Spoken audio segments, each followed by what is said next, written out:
Ladies and gentlemen, we're back with more PodFest Asia NFT Live Festival. So another day, another new speaker coming on to this program. My next podcast guest, Jimmy Song, is a Bitcoin advocate, developer, and author who has been contributing to open source Bitcoin projects since 2013. Previously working as a software developer in a number of industries, Jimmy Song joined Monetas, a crypto finance software company, in 2014. After a one-year stint, he joined Armory Technologies, an open-source Bitcoin wallet management platform, to develop a Bitcoin wallet intended for enterprise business. He then became the principal architect for Paxos, a New York-based financial institution and stablecoin issuer. In January 2018, Song joined Blockchain Capital, a company focused on funding projects based on blockchain technology, as a Bitcoin fellow. In 2019, he published Programming Bitcoin, a book that aims to teach readers the basics of Bitcoin. In addition to this book, he runs a for-profit company, Programming Blockchain, that instructs students around the globe on different techniques to develop Bitcoin. In January 2019, Song began lecturing as a professor of 2 graduate-level courses at the University of Texas at Austin. He also began serving as an expert witness in certain events involving Bitcoin. He is well known for arguing that blockchains have limited use cases. More specifically, he has argued that a blockchain's sole use case is for sound money, which is how he characterizes Bitcoin, and he has been a vocal critic of permission blockchains, alternative cryptocurrencies such as Dogecoin, and the argument that Ethereum will decentralize the internet. So without further ado, let me bring on my guest. How are you, Jimmy? Can you see me, hear me? Are you on a screen right now? Yeah, I am on a screen, and hopefully you guys can all see me. Yeah, but thanks for having me. Thank you for coming on, and I love your green screen, by the way. There's nothing behind here. So normally I understand that you have very nice wallpaper graphics going on. But today, I think your green screen looks great enough. And thank you so much for coming on. And there's so many questions you want to ask you, because I think in life, we need to, just like everything else, right? We need to achieve a balance. So this is an NFT theme festival, but it has always been, NFT marketplaces, artists, just, screaming, loudly on top of their voices that NFTs are the greatest, are the best thing since bread came sliced. And of course, we want to balance things out and have you come on and educate us, because I've been a fan and following your content for many years now. When I started podcasting, there are 3 guests that I wanted to bring onto this program. Tony Fernandez from Air Asia, Gary V, and Jimmy Song. And I managed to interview Tony Fernandez, and now you're on the program. So it's really surreal, and I can't believe it's happening. So thank you once again for coming on. And my first question for you is, how was Miami, the Bitcoin event that came and passed, just earlier, I think last week, right? And there's been a lot of negative media reports saying that it was a super spreader event when only like 4 out of like thousands of people contracted COVID. So how was the experience for you? It was a little much for me. There were just way too many people. It was like 12,000 people. I ate a lot of meat. I hung out with a lot of people. I had a good time. I didn't go to that many talks except the one I spoke at. But that's the case because there's just way too many people. But it was good to see a lot of people I haven't seen in a year and a half, and hanging out with people that like I've never met before. So some of whom I had met on Clubhouse, but not in person. But yeah, it was overall a very good event. I thought it went off pretty well considering the numbers and so on. Fantastic. And I wish I could be there, but the COVID situation right here in Asia and Singapore is still not as stable as in Europe or in America. So hopefully next year I'll be able to actually meet you in real life and attend one of your talks. So like I've already mentioned, I've been a fan of yours for many years now. It's always great to hear, your thoughts, your observations, and you are someone who is an expert in this field. So who better than you to maybe answer some of the questions I prepped for you? I think the first question I have is about this fiat economy, right? Do you think that it will get worse before it gets better? And we have seen exciting news coming out from El Salvador, which has embraced Bitcoin. So, do you think things might change for the better moving on forward from here? It depends on what you mean by better. Eventually, they'll get better because the current system is unsustainable. There's just way too much debt being issued, and they've been keeping it going since 1971 when Nixon cut the ties to gold. And it's been about 50 years of pure fiat currency. Now, is that going to just keep continuing? To some degree, it will until it can't. And at that point, I think we're going to see some form of collapse in one way or another. I suspect that it'll be softened to a large degree because people are already escaping to Bitcoin. But how long that takes and what form it'll take and so on, it's still kind of a question that's up in the air. And of course, El Salvador, right? I think is probably the first country in the world. I think they are the first country in the world to really embrace Bitcoin. So what are your thoughts in terms of by actually making a legal tender, right? What would actually change in that country? Will we be expecting it, to become a totally different country in 10 years' time, for example, because of this decision? Possibly. I know that if you treat it as legal tender, you don't suffer from capital gains taxes. So that's a major benefit for anyone that's living in El Salvador. You don't have to pay capital gains taxes whenever you spend your Bitcoin, and that's the case in the United States and many other places. So that's a major benefit. Will that cause more investment and so on? To some degree, there's already investment. There's already an ability for the people of El Salvador to save pretty well. There's a whole community called Bitcoin Beach where they do all of the transactions via Lightning and so on. So I imagine that will continue to grow. A lot of other Latin American countries are looking into doing something similar, and they're all sort of like grassroots efforts of Bitcoin enthusiasts that want to see if they can get sort of a circular economy going. I can't imagine it would be bad for any of these places, but I don't know if the impact will be that quick, or maybe it will. I don't know. It really depends on what kind of investment comes in, who's willing to front more money and so on. So it's going to take some time.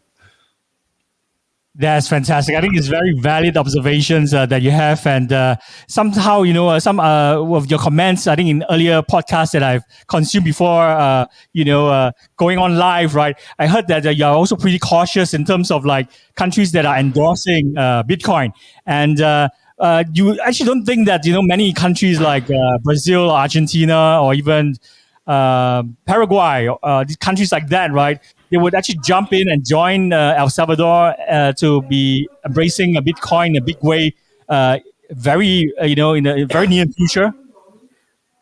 I don't know, and this is the weird thing about like governments is that some will just sort of like suddenly embrace it, others will resist as much as they can. It's hard to predict because ultimately it's up to whoever is in charge, and they could do it, they could choose not to do it.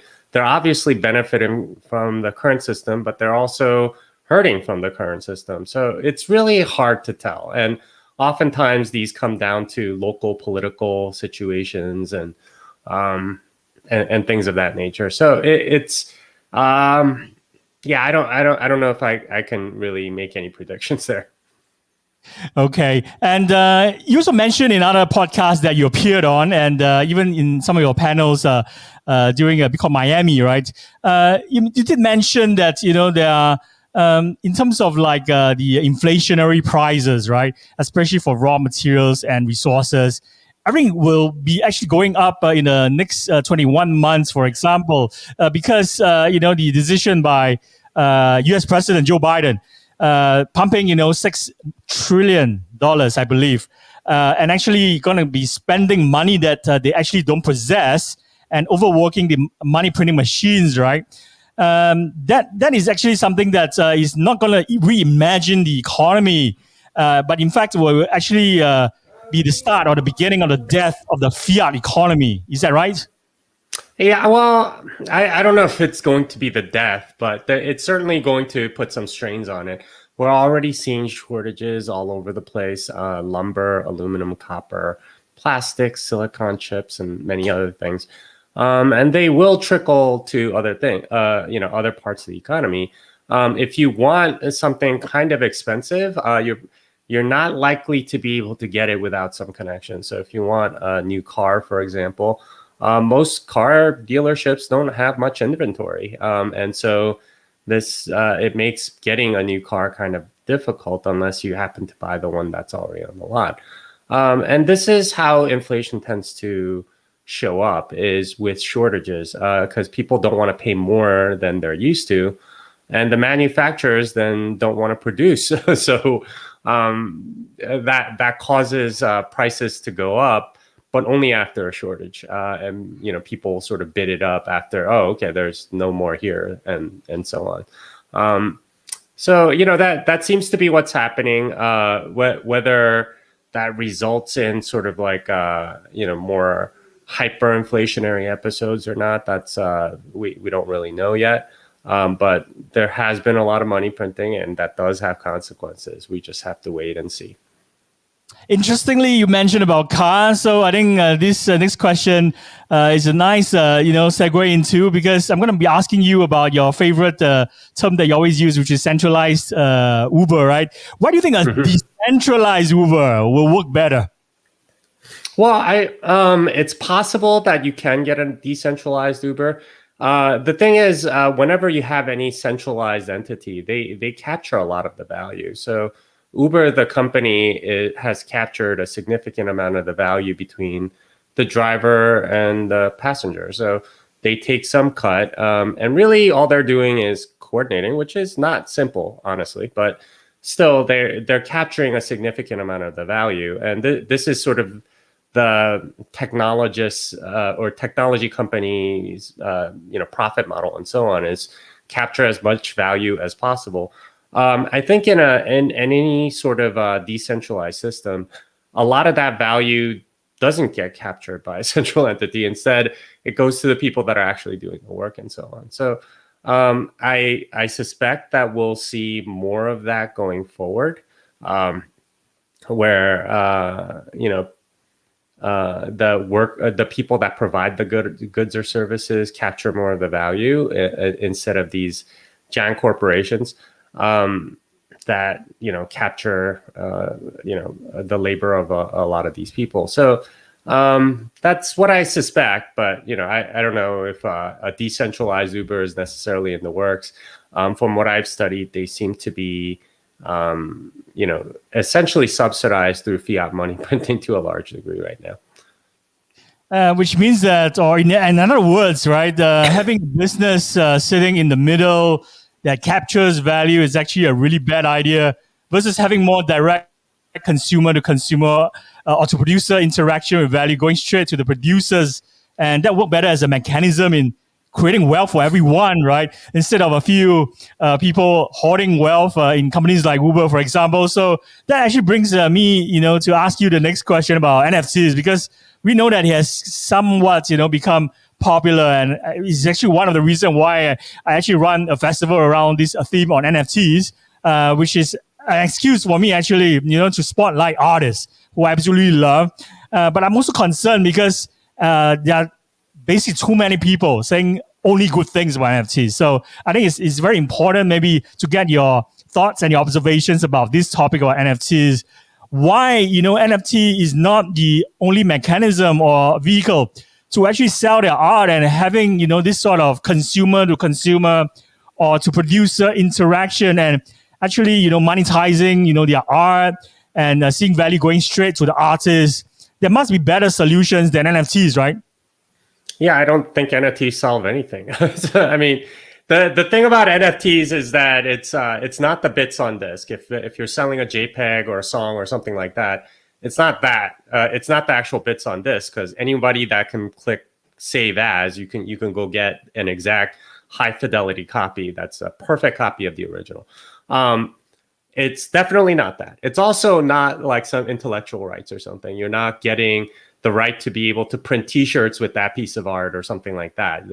There's no legal copyright that you get access to or anything like that. What it is it's an assertion by the artist on some ledger that this ledger entry equals this piece of art in some metaphysical way, and it's completely ridiculous that people find it valuable, but I guess they do to some degree. I personally see it as people that want to give away as little as possible, figuring out a way to do that. Similar thing happened with ICOs. It wasn't equity. It wasn't shares or anything like that. It was possible future utility that you might have. And it was great for the people selling it because they didn't give up any rights to anything. And NFTs are the same way.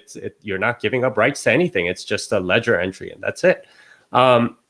So in the same way, I don't see them as having any value really. And I like what it ends up doing is it brings a lot of the artists that create these NFTs onto these platforms and gets them to promote it essentially for free, right? Like if you're selling NFTs on Ethereum, you're going to promote your sort of by implication promoting Ethereum, because you're saying, hey, go buy my NFT and it's on Ethereum.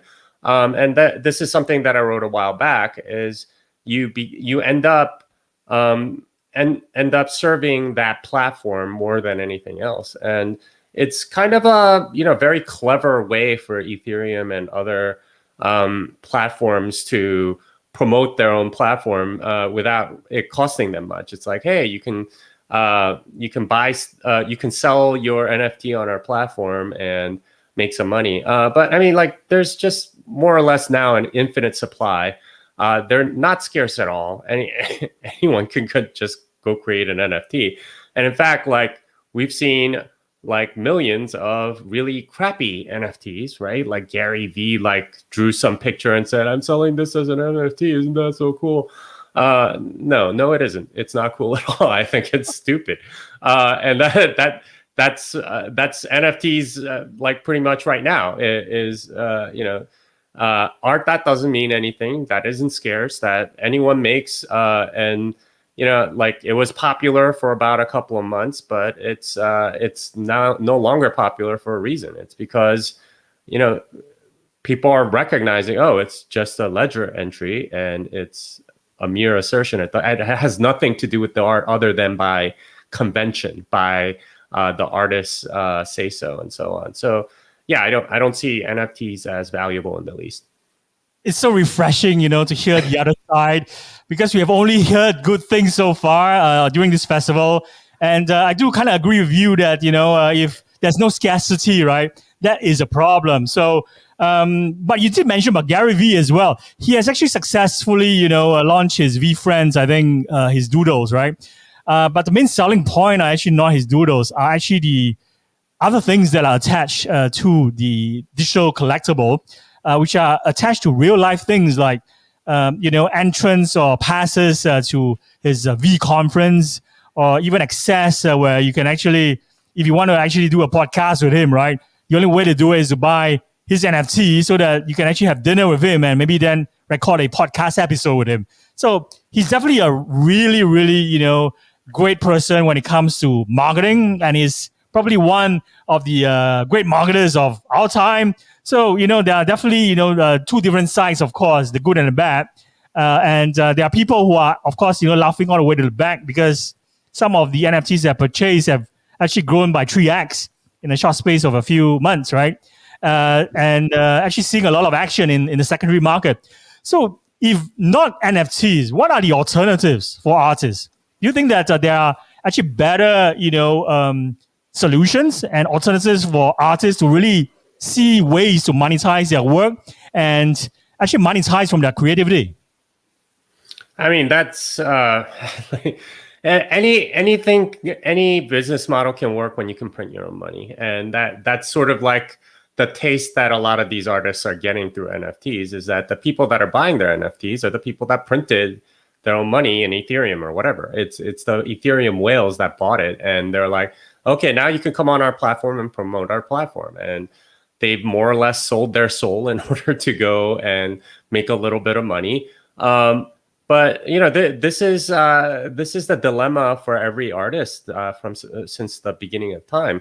You can you know, be true to your art and not sell out, and create art that's meaningful to you, and you know, hope that people recognize it. Or you can sell out and you can make some money, but now, you know, the soul of your art like kind of disappears along with that.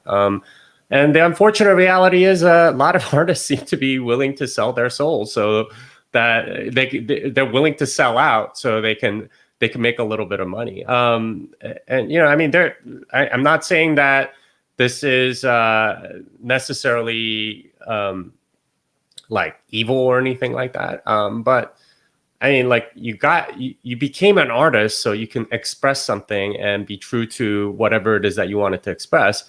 The minute you're selling it in sort of like a commercial venture, especially something as cynical as NFTs, I don't think you can really call yourself an honest artist at that point. You're selling out, and you're selling out to go promote some other platform. Now, somebody like Gary Vee is very much commercially minded and has no artistic integrity whatsoever. He never pretended to have it. So I kind of understand where he's going with that. But you know, if you're like supposedly a serious artist that wants people to understand like their art and the message that they have and so on, and here you are like promoting Ethereum because they happen to be the platform where you're releasing your NFT, doesn't make any sense to me. That to me is the definition of selling out. I totally understand right now, you know, why you think the NFTs are bribes. I think that's one of the things that you wrote in your newsletters. I follow your newsletters, by the way. So you also, you know, mentioned about the word selling out, right? So immediately you know, comes to mind a band like this psychedelic, you know, industrial strength rock and roll band called Tool. They haven't mint their music as NFTs yet. And I'm super glad that they haven't, because I think they are probably one of the last rock and roll bands that actually held out for like more than a decade before they actually allowed even the likes of Spotify or Apple to stream their music. And it's like they lost a generation of fans because they always believe in not selling out. However, when you go to the States and you see how well attended their concerts are, they don't really need NFTs or things like this, which are like a trendy thing to do now for every musician who are doing music right now. I think majority, not everyone, but they are probably the leaders of the pack, right? In terms of like, don't sell out, don't mean your creativity, you know, into NFTs, and hopefully, you know, this will last because obviously, you know, eventually they relented. They allowed the streaming platforms to actually distribute their music as well. So, like one of their artists who designed their cover album art, Alex Gray, right? It was actually a little bit, should I say, for some fans, disappointing to see that one of their most coveted and highly admired artists to mint one of his artwork as an NFT as well. So, are there any artists, you know, that you really love, but you felt kind of disappointed that they have actually sold out by going into this territory? Well, I don't pay attention that much to modern art, especially. So I can't say I was disappointed because I never really expected them to have, or I wasn't enough of a fan to have that sort of expectation. But I would say that most of like the fact that there's so many artists that just immediately took to this and was like, oh my gosh, I could make some money. And, you know, like, you know, they hear about people making 60 something million dollars off of whatever. And they think, oh my gosh, I can go do this or whatever. I don't know. Like when I looked at like people's art, I'm like, this is crap. Why, how is this worth anything? Like everyone, like I looked at it and some of it was like absolutely racist. Other stuff was just like just gross and disgusting. To me, the fact that people pay for it is all marketing. And you know, I mean, fine if that floats the boat of some people, but for me, like I've never been a fan of that kind of art in the first place. So it doesn't transcend anything or give me a sense of the divine or anything like that, which is what I look for in good art. So I think, it's kind of sad. I just don't find a lot of this art that interesting in the first place anyway. Yeah.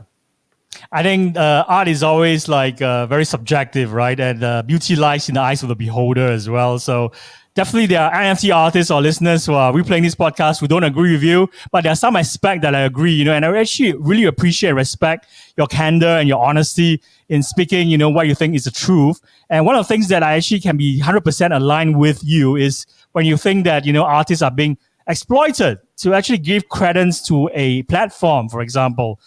In much the same way that startups were with ICOs, right? Which later on became IEO, and then I think recently there's something called IDO.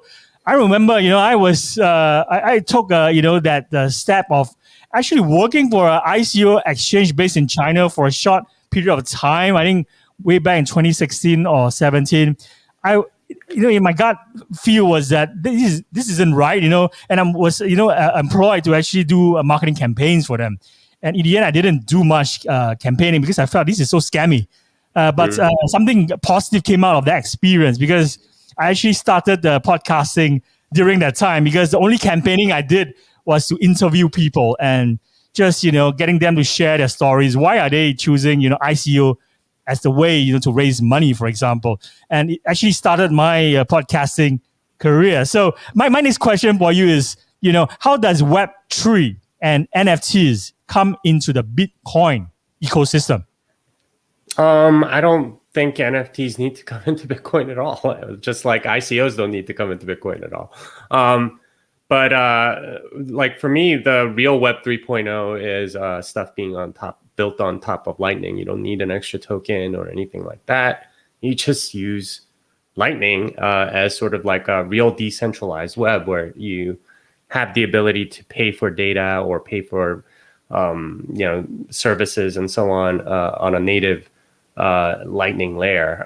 And there's some really cool apps in it already. Sphinx Chat, Breeze app has a podcasting module. I'm sure you have your podcast listed there. But every time somebody listens to my podcast on that app, they pay me on a permanent basis, and those kinds of things are, I think, really cool. And we'll see a lot more of that going forward. Why is it that people didn't know that smart contracts are also in Bitcoin? That's because Ethereum has brainwashed people into thinking that smart contracts are their thing. But, it's not surprising because people tend to be very ignorant and they don't really understand what's going on. But, this is why I try to come on these shows and try to tell people what the truth actually is. And the unfortunate reality is that too many people listen to too many strangers that don't know what they're talking about on the internet. And I think that it's important that, we hear both sides and then everyone gets a chance to decide based on the information that they collect. I think you have actually educated us, in so many ways during this really short session. I think with 5 minutes left, I want to actually use this opportunity to maybe ask or squeeze in 2 more questions for you. How will smart contracts be implemented via Taproot in Bitcoin? And what exactly is miniscript? And why is it easier to do discrete law contracts? So smart contracts already work on Bitcoin. All Taproot does is it hides certain parts of the smart contract that don't get used. So you can have like 10 or 15 conditions. In a traditional smart contract on Bitcoin, what you'd have to do is reveal the entire smart contract on all 10 to 15 conditions. Instead, with Taproot, you only reveal the one condition that you're using to unlock the funds. So that, from a privacy perspective, is a lot better, obviously. As far as miniscript, it's script is the smart contract language behind Bitcoin, and what miniscript is a way. It's a subset of script that's a lot easier to reason about. It turns out that people use Bitcoin smart contracts a certain way, and not certain other ways. And to reason about it much more simply, Peter will create a mini script to make that work. And it compiles to script, and they're functionally equivalent. It's just that one is a lot easier to program than the other. So that is what miniscript is, and you can code that into sort of like the different Taproot branches. So that's likely where things are going. And what was the last one that you asked about? Why is it easier to do discrete law contracts? Oh, on Bitcoin. I mean, it's always been there. It's essentially kind of like a 2 of 2 with a hash lock or something like that, and you can some like you still need an oracle, but the oracle doesn't have to be aware of the bet even. So it turns out to work pretty well. There's several companies that are working on something like that, and you can do interesting things like Bitcoin-based options and things of that nature. We'll see whether or not that will be something that a lot of people feel the need to have. I personally don't know if it's that necessary right now, but in the future, as more companies need to hedge against this or that, that sort of thing might make sense. In the meantime, the more useful thing, I think, for everybody is using Bitcoin as savings as a store of value, and that's the killer feature for Bitcoin going forward. Really insightful. I'm going to squeeze in one last question. People who are tempted by altcoin, what would you say to them? Just don't. You don't need altcoins. You do need Bitcoin because it's a good way to save, and it allows you to accumulate capital and save for the future, and do so in a way without your savings sort of being diluted away from you. Whereas with altcoins, the justification they give for the altcoin is, it'll be, a platform for ICOs, or it'll be a coin for dentists or something ridiculous. You don't need any of those things. Even if they had some utility, which I don't think they do, you can afford to wait 5 years, right? You don't need an ability to create gambling contracts right now. That's not something you desperately need in order to survive. You do desperately need a way to save in order to survive, but you don't need those other things. So if that's the case, then wait 5 years, and if it's still there and still going, then maybe you can reassess. And the unfortunate reality is most people get into altcoins because they want to catch up to Bitcoin's gains, and it's really just sort of like a pure envy or greed play. Generally, those don't work out very well. Just go with Bitcoin. I think you just reaffirm everyone's belief that Bitcoin is the way to go, and holding Bitcoin is the way to go, because no one has actually lost money buying or holding Bitcoin for the last 5 years, right? So you mentioned about this 5 years time frame has been proven, and so it's definitely worth holding Bitcoin versus altcoin. So before we let you go, can we do a short rapid fire questions round? Okay, sure. All right. The rules are pretty simple. Just give really short and pithy responses, maximum 1 or 2 sentences. So let's go, yeah? What are your proudest life moments? Kids. What do you want doing less of for the remaining of 2021? YouTube. What do you want doing more of in 2021? Save. Your advice for NFT artists? Stop. Just don't. Any future ambitions or side projects? Taproot library. How can people reach you? Jimmy Song on Twitter. Thank you so much, Jimmy. And thanks for educating us today.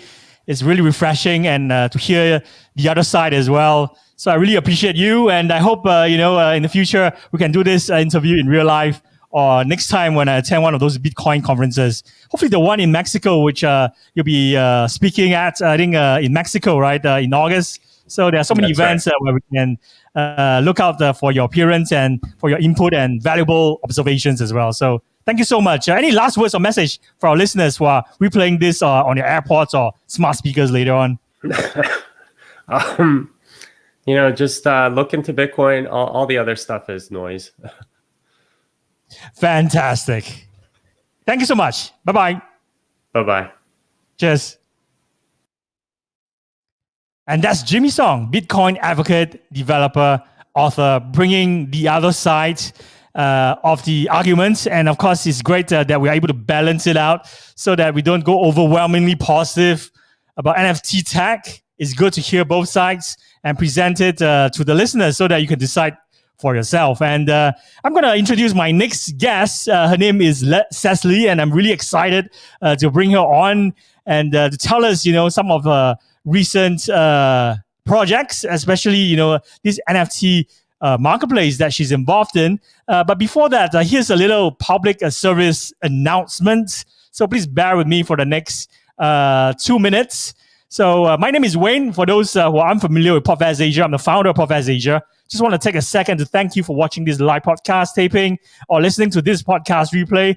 I just want to give a special thank you to the supporters that we have on Patreon since 2020 and those who are now joining us on Substack.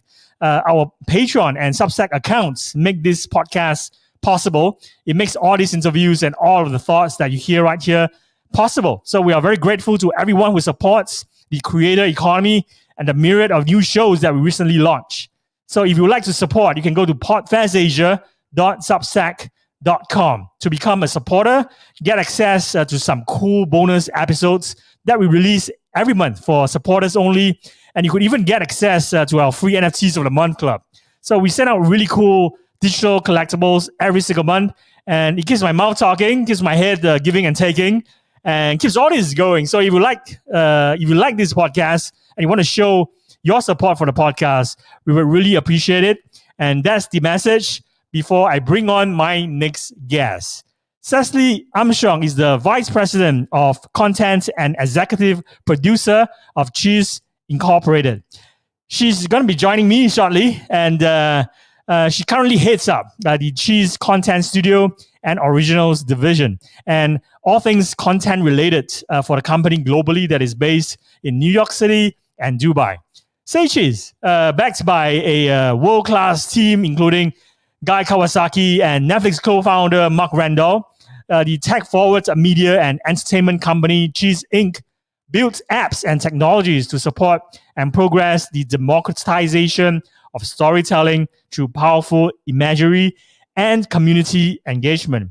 Users and subscribers shoot, publish, share, mint to the blockchain, and transact in a powerful, beautiful, and easy-to-use Cheeze app and digital wallet on iOS and Android. In one location, they engage with their friends and broader communities with images, direct messages, audio, and in extended Cheeze virtual locations. So minting to the blockchain and marketing NFTs on the Cheeze app builds value for the user and Cheeze, while quickly authenticating single images and multimedia IP at the first minting with the Cheeze app and forwards in the resale markets while building audience and users for Cheeze. So without further ado, let me welcome Ceslie. Hi, Wade. Hi. So exciting to finally meet you, virtually. I know. And I could just leave. You just said it all. That's so wonderful. Thank you for the introduction. You're most welcome. I've done some research, and of course, we connected on LinkedIn. It's such a pleasure and honor to have you grace our events and actually speak to our listeners in Asia. So maybe just give us a very short, walkthrough, or perhaps it's actually a very good time for you to maybe talk for the next 5 minutes. Tell us, about your story. Let's start with your story. We'd love to really hear how you got started and how the journey has been so far for you. Absolutely. Absolutely. Well, I have been in the media and entertainment industry my whole career. I started my career as a writer in New York City and became an editor and a producer and a talent and all of the above, right? So it's been a long journey.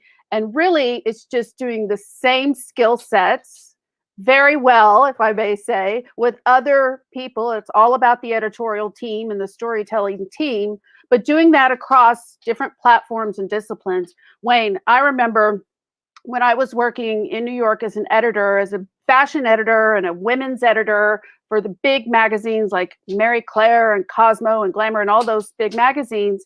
And they were very reticent to embrace technology and say, maybe we should be on a website, right? So I go back that far. And then it was with television saying, wow, maybe we could stream something onto a website.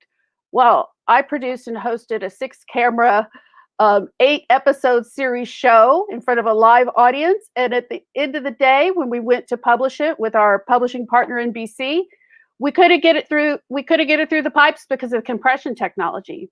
So I'm telling these stories because what NFTs are, what smart contracts are another platform and a new technology, just like all these other were. Do you remember when MP3s came along? Game changing in the media industry. Yes, game changing. So again, this is something that is the next step for great storytellers to use, and also many other applications for it that really have nothing to do with art or storytelling. So this technology is here to stay, and I'm very excited about it. From all my many years in New York and Los Angeles and also London, not Asia yet, but Wayne, I'm thinking about it. So, it's all these incredible people that are writers, who are photographers, who design things, who tell stories. So what we're doing at Cheeze is multimedia, because that's really the best way to tell a story. This is fantastic. And obviously, there have been a number of sales, right? They have had really eye-popping sales tags attached to them in this NFT space. And I'm talking about this outlier, which is Beeple, right? His art was sold for $69 million. So do you think that we are currently in a bubble with NFTs? I don't. And I think, people think that Beeple, and many other journalists beyond me have reported on this, but people think Beeple was like, oh, it was this thing that just happened. Same way a lot of actors or musicians, all of a sudden people who know who they are, but they've been working their whole life. So the same scenario happened with him. Like many great artists, photographers, designers, they work every day. They have that discipline, but he hit big because he did it the right way with the right partners and the right people. What I love about it is not only the way that he's embraced it, and he's so funny to listen to and terrific, but also that it really caught people's attention and was that tipping point, I think, that brought NFT technology into the mainstream. I've been talking about NFTs for a long time, and people call me an expert on that. But I also think it's because I explain it to people in a very clear way. When they say, Ceslie, what is an NFT? I say, well, you're an NFT. You're a one-of-a-kind, living, breathing NFT. So a house can be an NFT. A deed of land can be an NFT. Your sneakers can be an NFT, right? It's about the technology, and that's why it's not a bubble. MP3s weren't a bubble. JPEG technology, not a bubble. So NFTs are definitely here to stay. I always say mint to authenticate. That's a little hashtag I started out there. Feel free to use it. But I think it's really important. Your previous guest, Jimmy, said something very important about smart contracts, that, there's been a lot of misinformation, a lot of reporting, unfortunately, by press outlets that don't really understand quite what they're reporting about. It's not just one blockchain, and it's not just one way to do, to create a smart contract. There's a lot that we maybe don't have enough time to explain it all, but I can tell you what we're doing at Cheeze that's very different than what I would say the marketplaces are out there. And there's a lot more coming from a lot of new players, right? So how do you see, this NFT ecosystem evolving? And what do you think will end up as the biggest category? And which are some categories that are quiet or small now that will actually become much bigger? Yes, you're absolutely right. And people are, There's something for everybody out there, not unlike many other industries. What we're doing at Cheeze is we're not a browser-based marketplace. We're not like a retailer marketplace on a browser. We're an app, and we are a one-stop, turnkey, easy to use, do it all in one place. A lot of marketplaces, and I'm not saying they're bad, it's just we're different. You don't have to go get a digital wallet somewhere, plug it in, use a plugin for your browser. We're really global because we're in the Android and iOS. Everything is done within the app. When you create an account, just like you do on Uber or Instagram or anywhere that you create an account, when you do that with Cheeze, we create your smart wallet for you. Of course, you keep your private keys, but we create the smart wallet for you. And we live the Flow blockchain. And if anybody knows about the Flow blockchain, and that story is Dapper Labs, who's also a partner in our company. They were originally on Ethereum when they did CryptoKitties, and then created the Flow blockchain, which is where Warner Music Group lives, and NBA Top Shot, and a long list of really solid brands and organizations. So, the gas fees are almost de minimis. They're so small. So we're just very different. I head up, like you said, content for the whole company globally. But we also have an originals division, kind of like Netflix has originals and Hulu has originals and that sort of thing.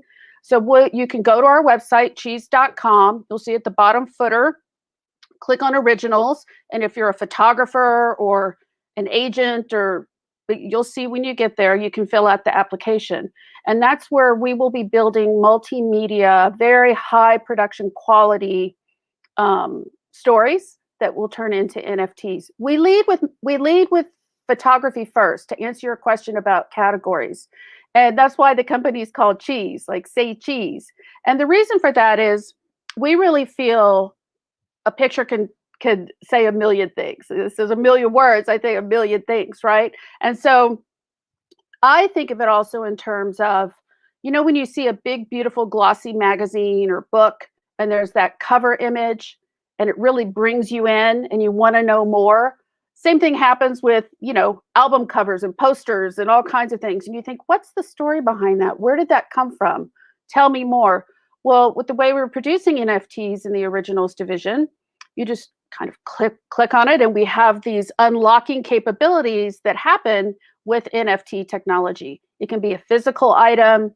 It can be a whole long list of things that can be part of that. It can be audio, video, of course, and the image really starts the conversation with somebody.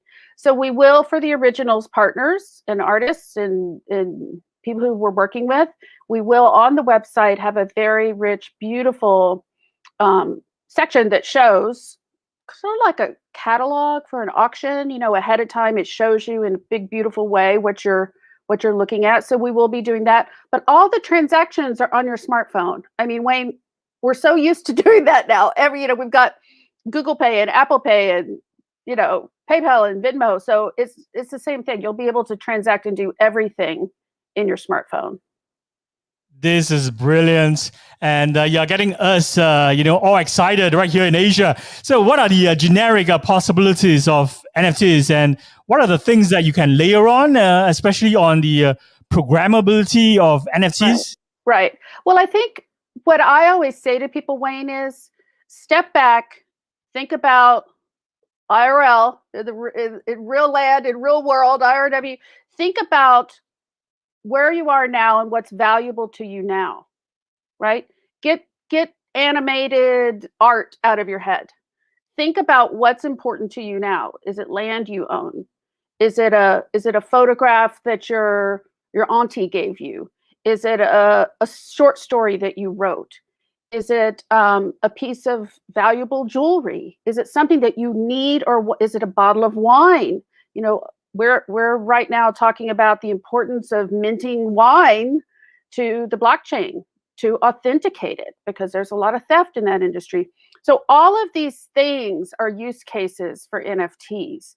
I know people are excited because it broke out with, art everywhere. And that's great because it got people involved. But really think about what's important to you, what you hold dear, what you think is valuable that you have.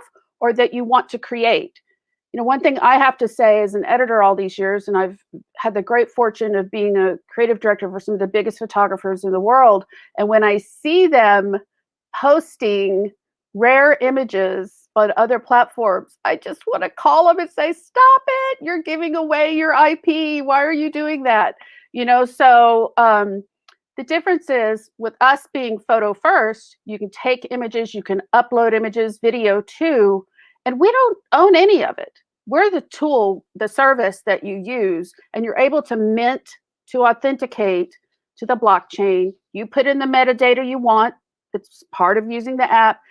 Honestly, you can do it in less time than it takes to do like an Instagram or a Facebook post or a Twitter post. Well, maybe not Twitter. Twitter's pretty fast, but you can do it very quickly. And then also we create the smart contract for you. We have an incredible engineering team. I think you have touched on briefly already, but I'm going to repeat the same question. Sure. What is Cheeze Marketplace and how does your platform actually make money? Well, in different ways. So the marketplace, I would say, really is the app. I wouldn't classify us sort of as a Shopify, if you will, or online retail of NFTs. We're really an app that is one stop. Like I said, it's everything. It's the wallet, it's the app, it's you mint it, it's where your content lives. So anybody, and also go to the website that Wayne showed earlier, because the app will be in both stores, Android and iOS, any minute now. And the first iteration of it is that just like another app, you'll be able to set up an account and claim your handle. So I have to tell you, like I'm at Ceslie in Twitter, right? Or, it killed me that I couldn't get at Ceslie in Instagram because I was actually in the beta for Instagram. So it killed me, But that's what I'm saying, yeah. What I'm saying is go sign up, claim your account. That's the first thing. All my friends are saying, hey, can I take you to dinner? I want to get my handle on Cheeze. I'm doing it right now. You got to do it right now, Wayne. You need to be at Wayne on Cheeze. Yeah. So in any case, so that's the first step. Then you can earn coins that you can use to mint by referring people. The next iteration is we go to beta. That's probably in about a month after we want to get people to get their accounts first. Then we go to beta, and then we'll do a big launch September 1st. We're very excited about it. We also, I think I can go ahead and announce it now, but we're very excited about the Museum of Photography, Museum with a Z of Photography, that's in Decentraland. And we have wearables, and we have all kinds of cool stuff happening. So how do we make money?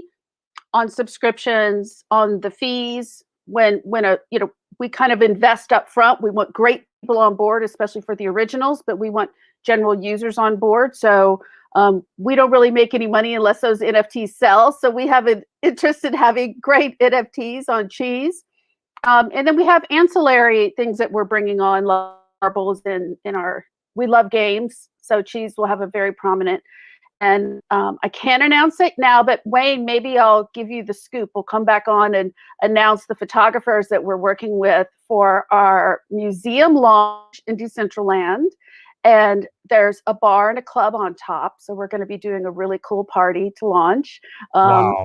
I know, it's so fun. I can't wait. So yeah. I'm having so much fun with this new technology. It's another distribution point. That's what it is. It's another distribution point, just like these ones that we've gone through over the last, 20 years or so. So it's here to stay.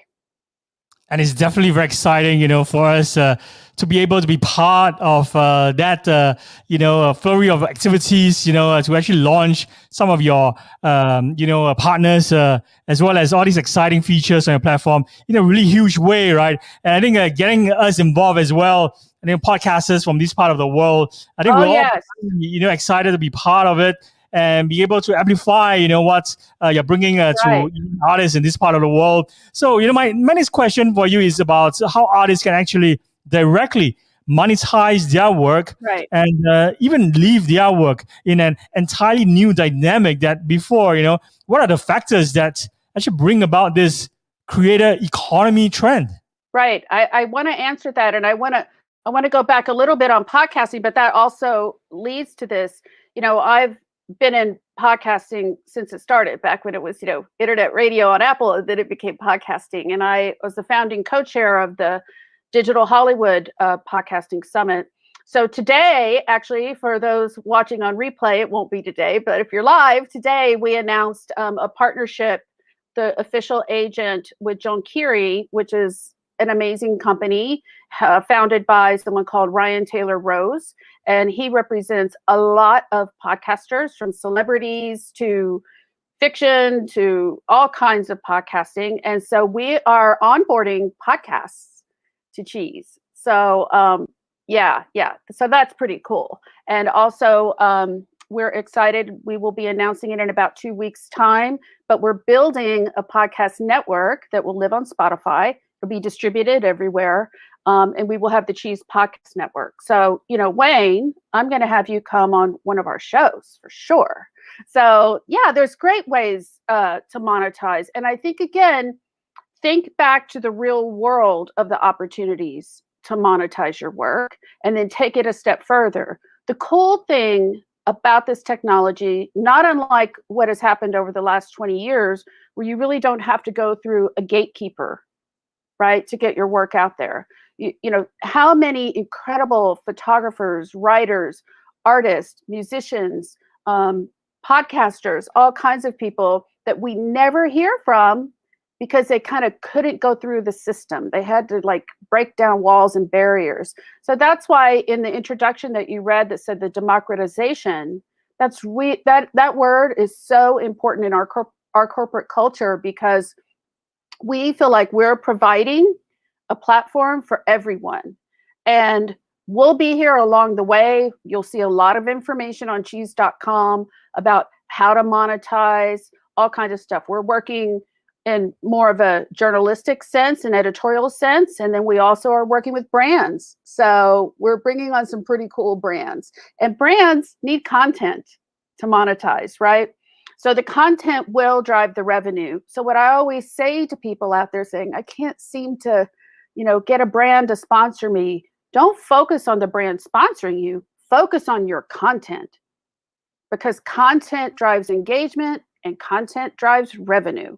And that's what they're looking for. So we're here to help. We're here to give advice. And we want Cheeze to be the place for everybody, really, for everyone. This is really inspiring stuff. I think you absolutely nailed it on the head when you mentioned that content is a king, right? And it's so important to get content out there. Content's queen. Yeah, it's so important to get the content out there, because, unlike, other marketing, should we say, strategies or tactics like spamming people, mass emailing people, or DMing people, is in a way is like asking or begging, even hoping, right? But if you're able to put your content out there, that means that you're drawing people that you want to attract, and it's definitely a more sophisticated way, and definitely the way forward. And thank you so much for inviting me to come on to your show and some of the activities in the future as well, because I think the creators like me, we all are super excited that secondary sales as well will give royalty. And how easy is it, for on your platform for collaborators to have revenue split directly programmed in their smart contracts for future sales? It's so easy. When you go through the process, you will enter the metadata that's in there. And then our engineering team creates the smart contract. It happens right away. Again, right within the app. You don't have to go to a browser that's maybe, walled off in a certain country, or, the wallet you have plugged in that will help create all that doesn't work with your browser, internet trouble. We don't have any of those problems. So it's all in app. So just like we create the wallet for you, the Cheeze wallet lives on the Flow blockchain. The NFT lives on the Flow blockchain. It's all right in the app. And another thing I should mention that I think really was something that made me very excited to join Cheeze is that we have very strict financial best practices guidelines, and we're transacting in multiple currencies. So that means USD, USDT, USDC, some country currencies out there, the major ones, as well as some cryptocurrencies. And I think this is something Jimmy, your previous guest also explained very well. I don't know that I agree with him 100%, but he was very good at explaining some things. And I think a lot of information has been out there that people associate, and I know this because I get these calls every day.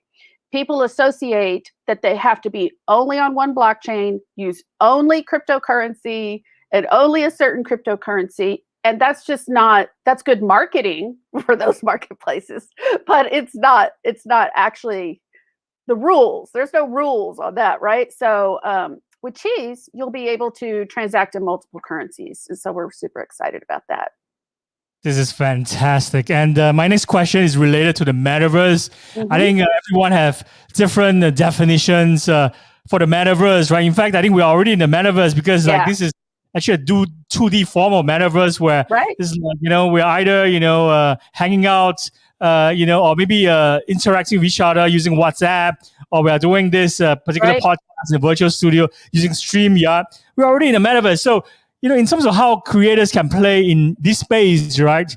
Many standards definitely need to be set. So in terms of for example, how do we actually broadcast maybe, for example, an NFT artist who have an NFT art, right? And they want to present it or maybe even move between or into different metaverses.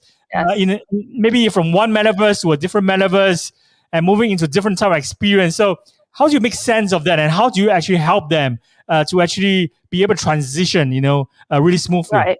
Right. Well, I'll tell you some real-time examples, and then I'll tell you what I see coming. How about that? So what's happening real time right now, right before I joined you, I was on a call with a very famous New York photographer. That's all I can say right now, who we are going to be putting in our game, the Decentraland game. We're going to be putting in the Museum of Photography. We have an amphitheater. It's a really cool building. I can't wait for you to see it. But we have an amphitheater on the bottom floor below all the galleries, and we have big screens there. And we will be doing interviews just like you and I are right now, Wayne. So we'll have real world coming right into the metaverse. I mean, come on. When people ask me and they say, "Oh, Ceslie, we're not sure what is it gaming? They don't know that they're already in it. You just explained it so correctly. Don't be afraid. You're in it already. It's everywhere. It's all around you." And the other thing you said that I love is, how do we make it seamless? Like, how do we connect it? And I think the key is we will be, speaking from Cheeze's point of view, we will be in different games, different metaverses. How you seamlessly jump from one to the next. I don't know that we're quite there yet, but we all know that it probably won't be too long. But I also think the uniqueness of the metaverses are really, really important too. Just like, again, in real world, some of the places you like to go to better than other places. And I think, again, we want that personal decision. We know ourselves what makes us excited, or we get inspired, or we just have fun, or we have a challenge. So I think whatever is right for that player, that person, that individual is what they need to explore more and often. Very well said. In terms of keeping, on innovating in this space, which is moving so rapidly, right? 1 week is akin to 6 months, I think, in this space. So it's definitely, very exciting to see what's coming up next for Cheeze.com. So that leads me to my next question. What's next for Cheeze.com? Well, what's next right now is people are getting those handles. They're requesting those accounts. We have an early access link, which if you just go to Cheeze.com, you'll see on the bottom, there's some buttons you can push there. So definitely put in a request for your early access link, because that's going to secure your handle. When you get the link to sign up, you definitely want to do that. It's free, so why not do it, right? You want to have that handle. The second is, if you feel like you want to apply to be in the Cheeze Original, in the Originals division of the company, you're a photographer, you're an agent, you're a writer, somebody, go click on that Originals link. There's an easy, super quick form to fill out that form. that'll come right into this division of the originals, and we're in production now with people that we're building really some really cool stories. So it's going to blow people's minds. I got to tell you. I mean, I think I've seen it all in my career in television and magazines and streaming and websites and music. I've worked with many Grammy-winning artists. I mean, I'm not bragging on myself. I'm just saying I feel like I've seen it all. And then now, here's another thing. So it's so exciting to be alive right now, be in this moment. We're all learning, we're experiencing, and we're participating because there's not anyone telling us that we can't. I think this is very inspiring as well. And regarding, the original section and filling out that form, right, I'm on it, right away. And Awesome. Regarding your invitation to be part of your show, part of activities in the future, I think it's a date as well. So I'm definitely looking forward to that. So for the benefit of all our listeners who are replaying this on your AirPods or smart speakers later on, tell them, how can actually people learn more about you and also Cheeze? And what's your last message for our listeners? Well, I think to learn more about me is I'm out on social media. Anybody can reach me at Ceslie Armstrong on Instagram, at Ceslie on Twitter. I'm very active on LinkedIn. I love LinkedIn. I'm very active on LinkedIn. Also, through the Cheeze website, we'll be having our newsletters that's going to be called the Global Mint. Those are starting in a couple of weeks, so you'll be able to sign up for the newsletters, which you definitely want to do. It will really keep people up to speed and get the information. And we love to hear from everyone. Fill out those forms and get them in so we can start building people up in our network. And, you're going to want to do that, and you're going to want to tell your friends. Obviously, we want to build users, but also we have audio in the app. So you're going to be able to communicate with audio, video, images, messaging, all of it right in there. So even though I'm an executive with the company, I'm still telling my friends, I need to get you on board here because I want another platform next to Instagram and Twitter and now Cheeze, so we can all talk to each other. This is brilliant, and I super appreciate you, for educating us during this half an hour session. And I look forward, one day I can actually come to New York and interview you in real life, and be part of the community. And this is a really exciting platform, and I definitely urge everyone to go check out Cheeze.com. And of course, you can reach out to Ceslie on a Twitter. I think it's the most easy to remember. Which is Ceslie. So that's a really good handle, and we should all grab our own original handles, right? Before somebody actually park themselves on the handles that we actually really desire for. So I think it's a really good call for action. Thank you so much, Ceslie, for coming on, and I look forward to meet you in real life in the very near future. Me too, Wayne. Bye, everybody. Have a wonderful morning, day, evening, wherever part of the world you're in, and keep creating and keep having fun. And on that note, thank you, Ceslie. I'll see you very, very soon. Goodbye. Bye-bye. Cheers. Bye. Goodbye.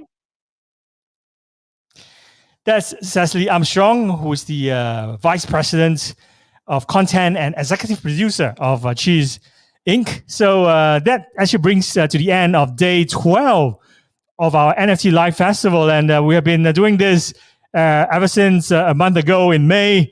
And it was supposed to be just a 1 week festival where, we had more than 30 artists coming on to that this festival, which is live stream and also live tape for podcast replay.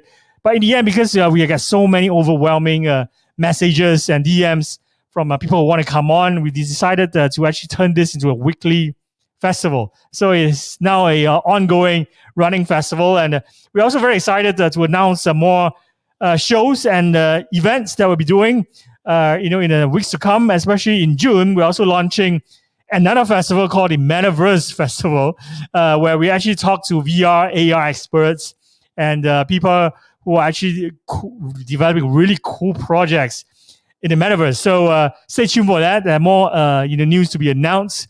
Before I go, I think I'm not going to maybe repeat my public service announcement. I think I can just replay this after we go off air, and do check out our podcast, PodFest Asia.substack.com. This is where you can actually become a supporter of our PodFest Asia and also our myriad of podcast shows and live virtual events. So with that, it's almost what time? I think 2:15 a.m. in Singapore. Time for bed. So I'm going to sign off. My name is Wayne. You've been listening to Wayne Chong for the past 1 hour or so. So thank you for tuning in. Goodbye.